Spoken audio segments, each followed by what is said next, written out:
We're still in Fanshawe Park, we're still at Fanshawe Yacht Club, and we're still with Pauline of Abilities in Motion.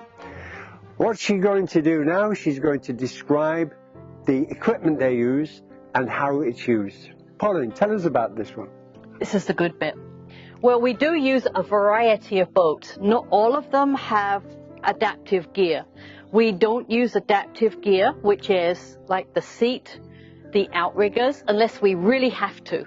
So what you're saying is that a normal canoe would not have this part on or this special seat? Correct. It would just be this on the back here would not be bolted on. So these pontoons give stability to the kayak, so it's very difficult for it to tip over.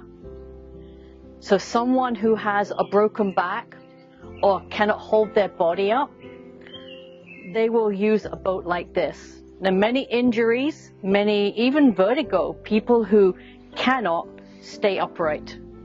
These outriggers will help. They're not 100% not tip over, which is why we have 2 volunteers with them. Good. And how about this one? This one does have outriggers on. I haven't put them on because they're quite big. This one has an adaptive seat, and it can be taken apart so the person can be sitting in the bottom and it's supporting them on the sides. If they have more need, then we can build the seat up. It goes out and it goes up. So someone who has a back they can't hold up at all because of their injury, this is going to hold them up. They have to be careful though not to flop forward. But they know that. They're in the chair all the time, they hold themselves up. Tell me a story about someone coming to you in the very beginning, and how has it changed them over the months and the years? I'm thinking of one in particular who fell out of a tree, a bad back break. He has to use the adaptive seat. He does paddle here, and he's paddled with me now. This will be his 3rd year. And from someone who can't hold his body up at all, last year he said, I can feel muscles kicking in that don't seem to have been working before. So he's chomping at the bit. He was going to come here today, but he was busy. Now his story meant a lot to me. I asked him if he would tell it. A little reluctant because you become very vulnerable.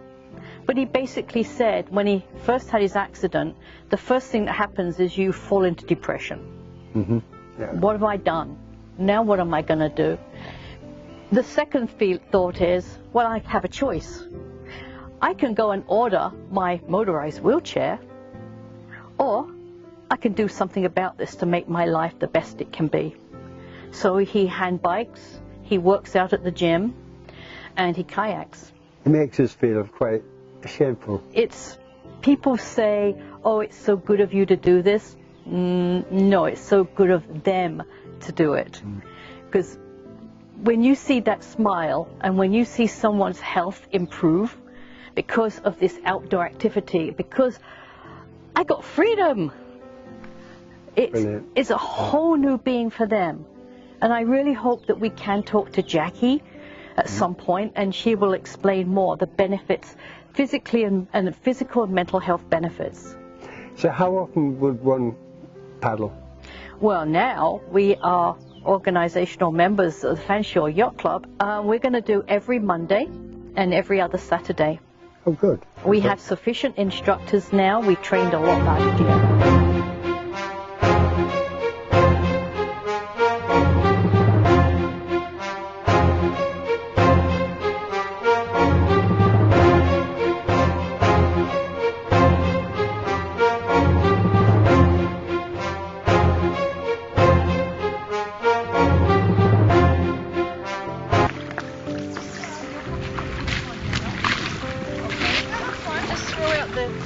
I'm going to bring her backpack.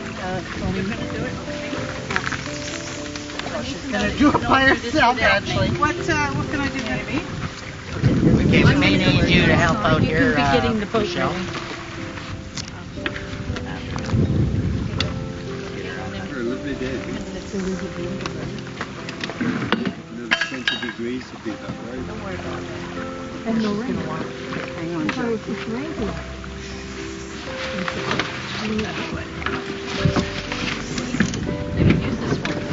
No. Okay, so when you're ready. Are you ready? Can you lift? Okay, now.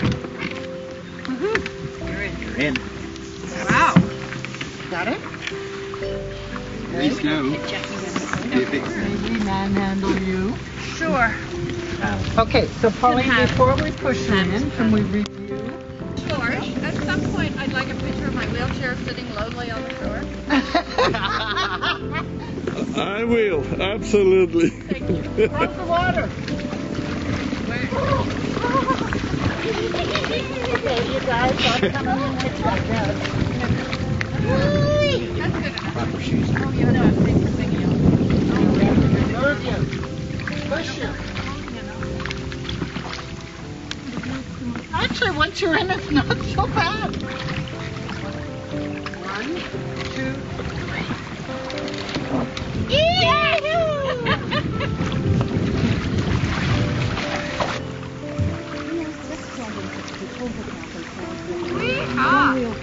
Can someone help me with the kayak? I lifted on my own, but I don't want anybody to lift that.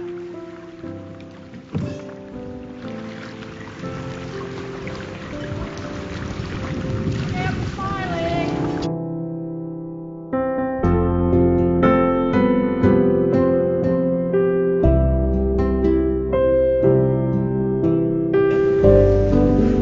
I'm in the middle. I can't do anything but look good.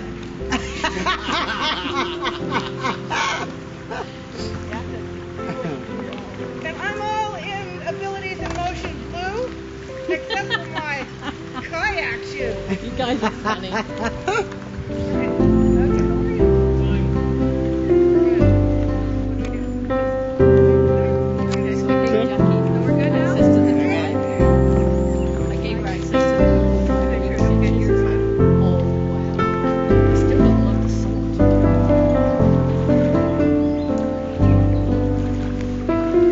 Jackie, does it feel good? Michelle, give me some whirly. Come on. Give you a what? Give me some whirly. What is that? Get in there. Dig it in. Show us how to go. Put it back. Make it look like we're really working. I mean, it's incredible when you see what's happening, isn't it?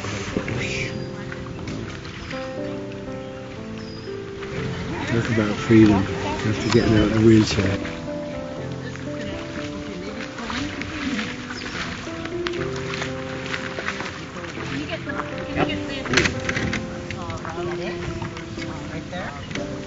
I'm so afraid to melt my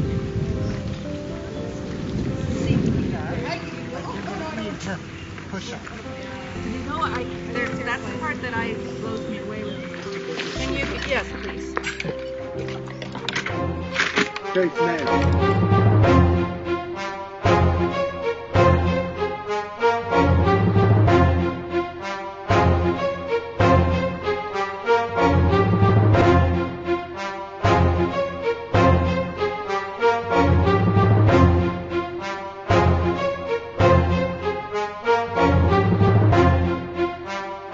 Talk about your paddle today. How was it? Oh, my paddle was fantastic. I could have stayed out there a long time. Yeah. The thing I really like, one of the things I like about paddling is that you are using different shoulder motion than you are when you're pushing your wheelchair. Uh-huh. So it kind of helps balance out your muscle groups, you know. So does it give you a sense of freedom, or are you restricted? Oh, no, it definitely gives you a sense of freedom. As you can see, I'm sorry.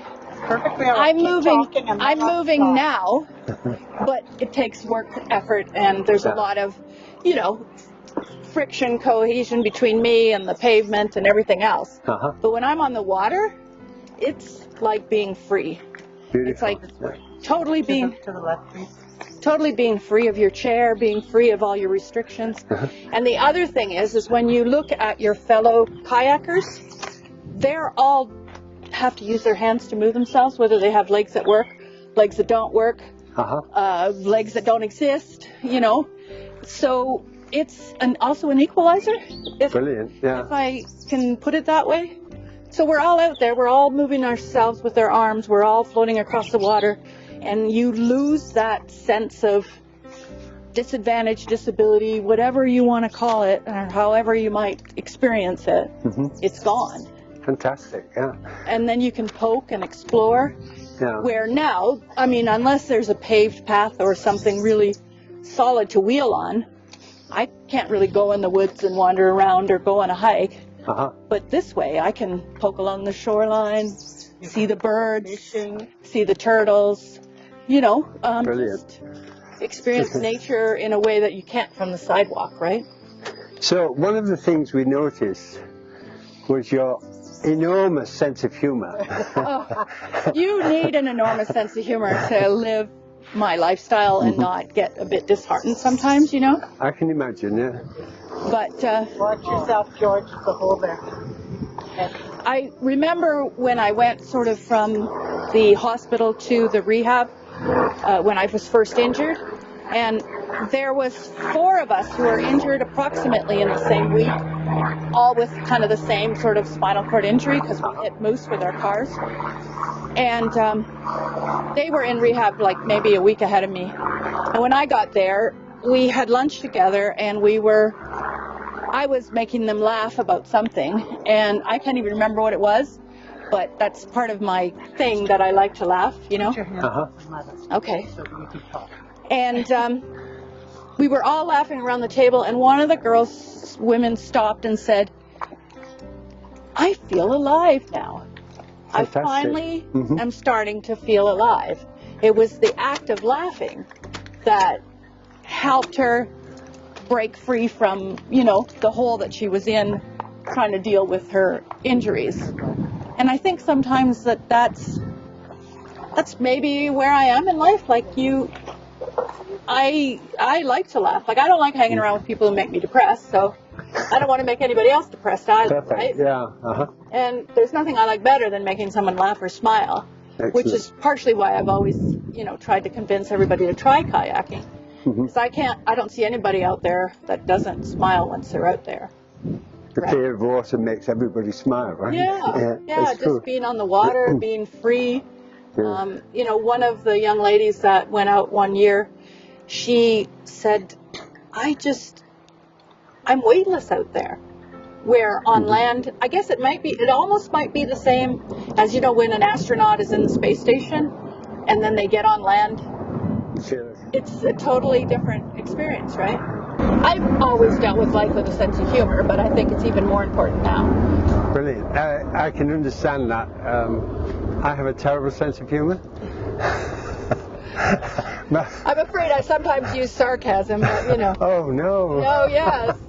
You know, I try to curb that a little because not everybody gets the sarcasm, right? But you've got to laugh. Like, I mean, I used to, like when I was first going through rehab and stuff, I'd write stories to my friend, just as sort of a general letter, but it would turn out to be a story about, you know, what happened to me today. But I twisted so it was no longer, you know, like, because you could probably sit there and go, oh, I got my ass stuck in a kayak today, but I can take that and turn it into something funny. And I'm sure you will. After watching you, you're going to do that. It's going to make a great story for the start of the summer season, you know. Yeah.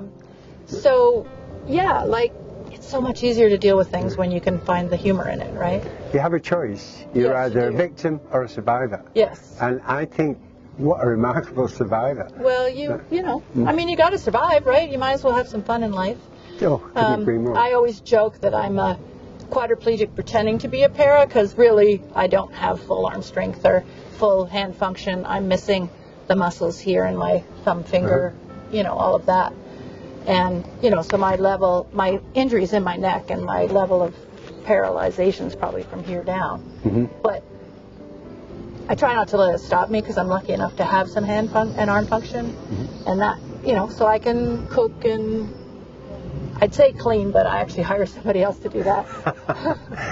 You can point out directions. Yeah. Well, you know what? I used to go crazy and think that I had to do everything myself. And then I realized that even people who are full, you know, able-bodied, full-functioning, whatever, hire cleaning ladies. So why can't Why not? Right? Absolutely. You know, why Fantastic. not take that out of the picture, right? So.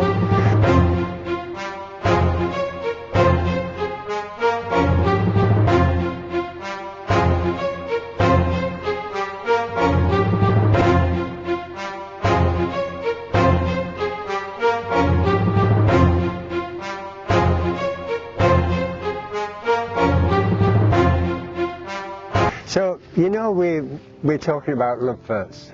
Yeah. That's who we are. I was interested in what that was. Yeah, well, we're obviously looking at the organisation that Pauline has set up. Mm-hmm. How do you feel about that, and how does it work for you, and where do you see the love?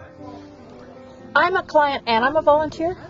Mm-hmm. So I get to do, I get to give as well as get.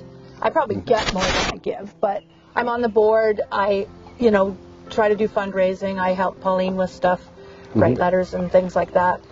So, I'm trying to give what I can do. I coerced my friend Mary into becoming a volunteer. I tricked her into coming out one day. I said, "Oh, come out and watch us kayak." And the next thing you know, she's having to help and everything. And she did her orientation, but now there's a bonus for volunteers too in this process, because the volunteers that help us, yes, it's work. I won't deny that, bringing the boats down and helping people getting in and out, but they get to go out on the water too. And they get to enjoy nature, and there's a lot of volunteer jobs you do where you don't, and you get the immediate feedback from the people who are having a good time, right? Brilliant. So you get to have a good time, the people have to get a good time. There is a sense of community that's developed, and I think that was one thing that maybe Pauline caught by surprise, like the first year, about what a sense of community was developing around the whole process, because some of us know each other from outside, but we may not socialize all the time. And then a lot of the volunteers are new people that we've never met, but now, we're getting to know each other. We're building a community. Brilliant.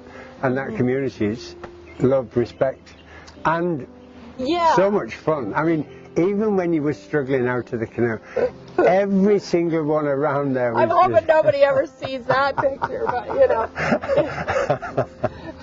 we won't send it to Fail Army or anything, will we? No. Well, we don't know yet. We'll keep the love in it. Yeah. But yeah, there is like I'm impressed with Pauline's dedication to this. Like, I don't know how she does it, because she spends more time and energy trying to make this all come together and work, right? Yeah. And it's amazing what she does, and she really doesn't get, other than seeing people enjoy it and being able to accomplish that is what she's getting from it, because she's not getting any kind of other. It's the rewards of giving love. Yeah. You get tenfold back. But her motivation, keeps it going, right? So. That's awesome.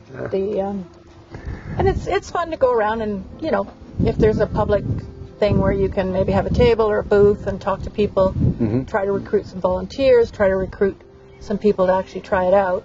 I spend some time at Parkwood, so I run into people with spinal cord injuries and amputations and stuff all the time. So then I get to what I call yak about kayaking, and kind of convert them to maybe coming out and having a look at it. So your humour would pull them in by the thousands, I would think. Well, I don't know about the thousands, but we are definitely, getting a community going, right? So, and once people try it, they're hooked. And sometimes what happens is somebody tries it. There may be somebody who has some ability, but they've been hesitant about. It's something that they're hesitant about trying. Because we've had a few people come out, try it, do a few things, go out, buy their own kayak, and either come back and work with us, or they have enough of a support system or a physical ability that they can move. It's like they're a graduate, right? In some ways, I like to look at it that way. They haven't really left us. They've graduated from... They've just moved on to their own way. Oh, because I think sometimes when you get... Say you're a physical person who's run and jogged and played golf and whatever, and then all of a sudden you have an injury that at first glance appears to take all that away, there's a bit of your confidence that disappears, whether it's like a loss of a leg or a stroke or, I don't know, some kind of spinal cord injury that could have come from an accident or even a tumor or a blood clot. I mean, there's all kinds of ways that, life hands you a new bag of tricks that you have to deal with, right? And your confidence gets wavered a little bit. Like you think, well, how can I do that? How would I get my stuff to the water? How would I, so for some people, a chance to try it with a safe group of people, volunteers, people who kind of know what they're doing, and you can see some of the different setups, what might work for you, what might not work for you, you know, and you get down the water and you try it. So, like I said, we get a few people who end up buying their own boat, and they're comfortable enough to go out with their friends now, because maybe they don't need that much support. They just needed that boost of confidence, right? Of course, yeah. And I always think that's really great too, because they're moving on, right? Awesome. The other thing I noticed when I first got interested in it, and I was looking up a lot of the soldiers in the military, or you know, like that have come out of the military with PTSD type of issues. Sometimes they've got shoulder issues because they're dealing with an amputation and they're using their shoulders, and they're getting them out on the water because the paddling provides a different kind of shoulder exercise, but it provides a peace of mind. Of course, right? And you know that, I don't know if the Japanese call it nature bathing. I think when you get out in the woods, you get out amongst nature, there's trees, there's greenery, and it's good for your psyche, for everything, right? It relaxes you and helps you get past those things that are holding you back in life. So, oh, great. I think it's awesome, you know? So whether you've experienced a change in your life or you want a change in your life, volunteering to do something that gets people out having fun and in nature, or taking the chance and being the client, the person who comes out and say, I need some help getting out there, enjoying nature. Either way, it's going to bring this warm feeling inside your heart that when you see other people enjoying themselves and when you enjoy yourselves, you heal and you grow and you become better than you were before. Whether you're somebody with a disability, you can still be better than you were before. And whether you're a volunteer, it opens up new worlds. You meet new people, you've made impact on someone else's life. Like Pauline, if her legacy is going to live on because she's made this difference in people's lives. Having had the honour and privilege of meeting somebody like Jackie Kinahan, who has struggled through some hard times, but wow, is she ever living the new times. It happens. You know, people offer love, support, kindness, and other people survive and enjoy it. Not only that, but they actually get back into it and return that love. This is an incredible section of our little London, but it works. People work, love comes first, people come first. What we're doing, what everybody around us is doing, is all for each other. It's a community thing. Thank you. Thank you for coming out, and thank you for all your participation. Bye-bye.